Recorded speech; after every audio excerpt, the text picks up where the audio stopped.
신내림은 한 번으로 끝, 그 이후에는 기도 외에는 답이 없다. 신내림은 한 번으로 끝, 기도로서 육통을 열어라.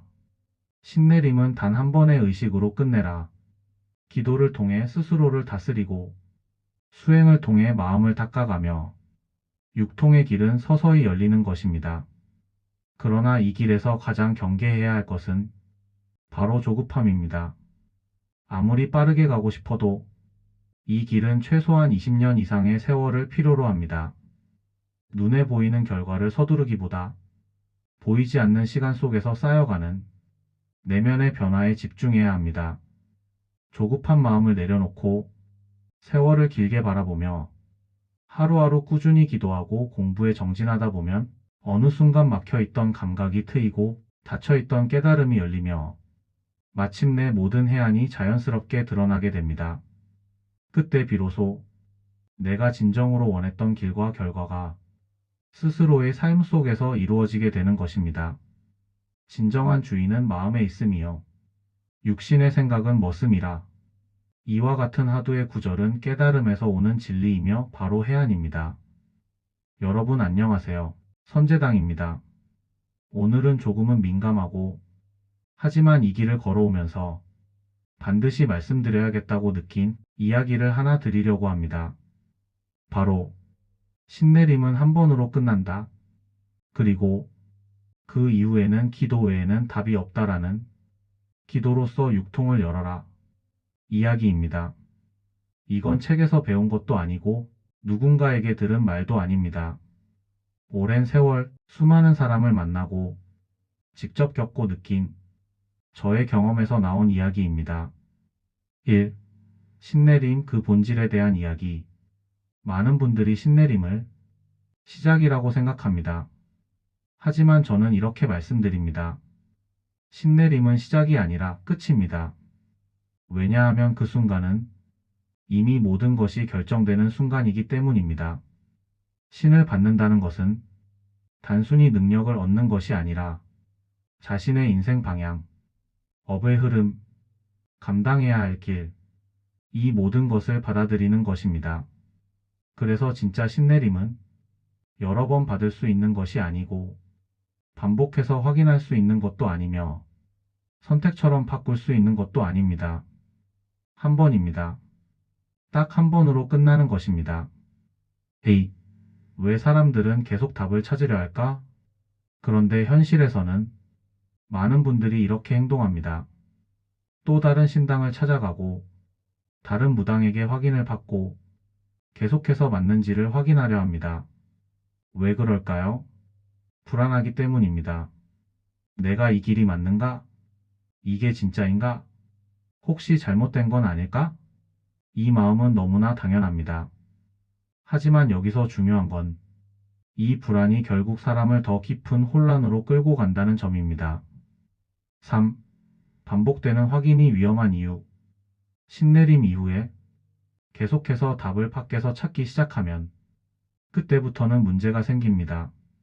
왜냐하면 사람마다 말이 다르고 보는 방식이 다르고 해석이 다르기 때문입니다.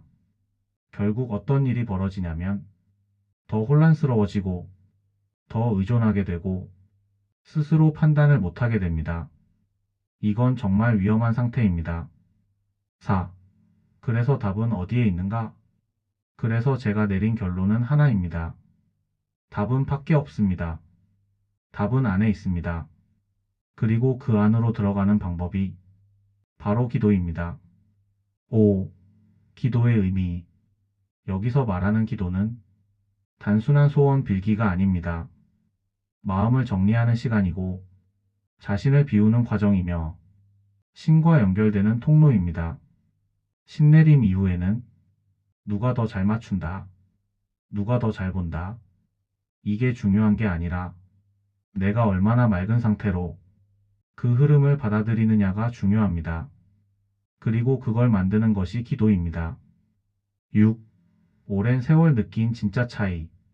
제가 오랜 세월 보면서 느낀 것은 딱 하나입니다. 결국 오래가는 사람은 기도하는 사람입니다. 반대로 계속 확인만 하는 사람, 계속 흔들리는 사람, 밖에서 답을 찾는 사람, 이분들은 시간이 갈수록 더 힘들어집니다. 7. 현실적인 조언.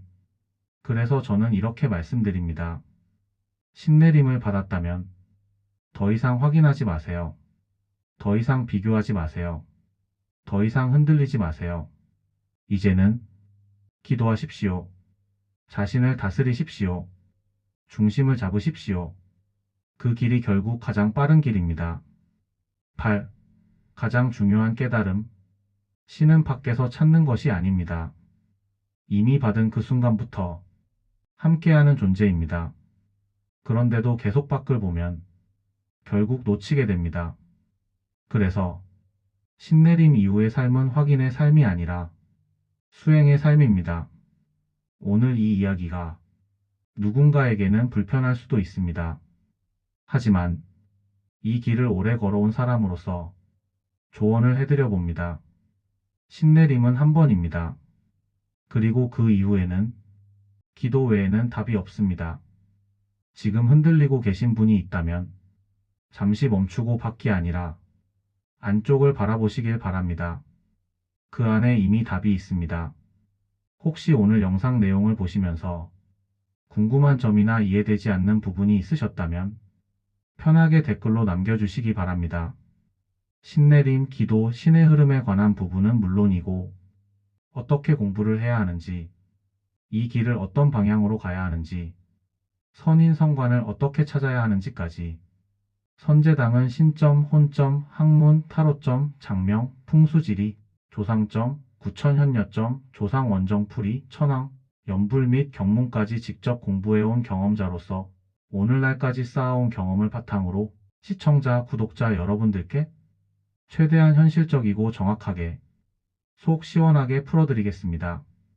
혼자 고민하지 마시고 언제든지 편하게 글 남겨주세요. 다음 2부에서는 이 길은 눈에 보이는 공부로 끝나는 길이 아닙니다. 보이지 않는 흐름 속에서 잡신과 귀신, 조상과 성관, 선인과 신선, 소선왕, 중선왕, 대선왕, 소천왕, 중천왕, 대천왕까지 총 12가지 설법문을 통해 2가지 제자의 전혀 다른 삶에 대해 조심스럽게 풀어드리며 그 차이를 구분하지 못하면 평생을 돌아가게 되는 길이기도 합니다. 이 내용은 준비된 사람만 이해할 수 있습니다. 지금 이 영상을 보고 계신 분들 중에는 이미 이 길과 인연이 닿아 있는 분들도 계실 겁니다. 혹시 지금까지 겪어온 일들 중에 설명되지 않는 경험이 있으셨다면 아래 댓글에 느낌이 온다 또는 겪어봤다라고 남겨주시기 바랍니다. 제가 직접 하나하나 보면서 도움이 될 수 있는 방향을 함께 보겠습니다. 이건 정말 필요한 분들만 보시게 될 영상입니다. 지금 이 영상이 닿았다면 끝 또한 인연일 수 있습니다. 다음 2부 영상에서 이어가겠습니다. 감사합니다.